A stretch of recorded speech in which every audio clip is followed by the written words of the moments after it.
গণপতি চক্রবর্তী, তার স্ত্রী প্রীতিলতা চক্রবর্তী, তার একমাত্র মেয়ে আগামী চক্রবর্তী এবং তার ছোট ছেলে আয়ুষ চক্রবর্তীকে নির্মমভাবে নৃশংসভাবে হত্যা করা হয়েছে। আমরা আজকে এটা প্রেস কনফারেন্সে পুলিশের সম্মানিত কমিশনার বক্তব্য দিলেন, আমরা শুনলাম তিনি বারবার একটা কথা বলতেছিলেন যে খুনিরা দুজন ছিল, দুজনকে গ্রেফতার করা হয়েছে, তারা পর্যায়ক্রমে একটার পর একটা খুন করেছে।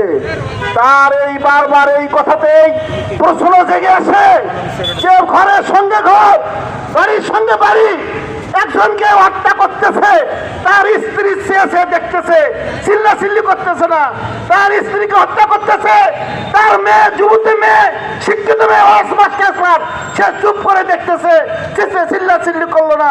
তার 14 বছরের ছেলে যে যারা স্কুলে পড়ে সে চুপ করে থাকবে, চিল্লাচিল্লি সহ্য করলো না। এটা তার বক্তব্যের মধ্যে অনেক রহস্যজনক আমরা বক্তব্য শুনলাম। সে বারবার বলতেছে যে তারা মাদক সেবী, তারা মাদক সেবনের জন্য ছাদে উঠেছিল। সংগ্রামী বন্ধুরা, যদি মাদক সেবী হয়, দুইজনে থাকে, মাদক সেবীদের শরীরে কতটুকু শক্তি থাকে যদি সব সময় তারা মাদক সেবী হয়ে থাকে, এটা আমরা ভালোভাবে জানি। তারা আবার পরিকল্পিতভাবে বিদ্যুতের লাইন বিচ্ছিন্ন করেছে।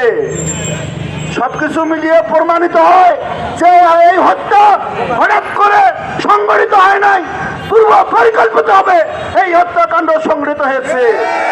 তাই আমরা প্রশাসনকে বলতে চাই যে আপনারা গ্রেফতার করেছেন ভালো কথা, এর সঙ্গে আরো যারা জড়িত আছে, যারা নির্দেশিত আছে, আরো যারা জড়িত ছিল তাদেরকে অনতিবিলম্বে শনাক্তপূর্বক বিচারের কাঠগড়ায় দাঁড় করো।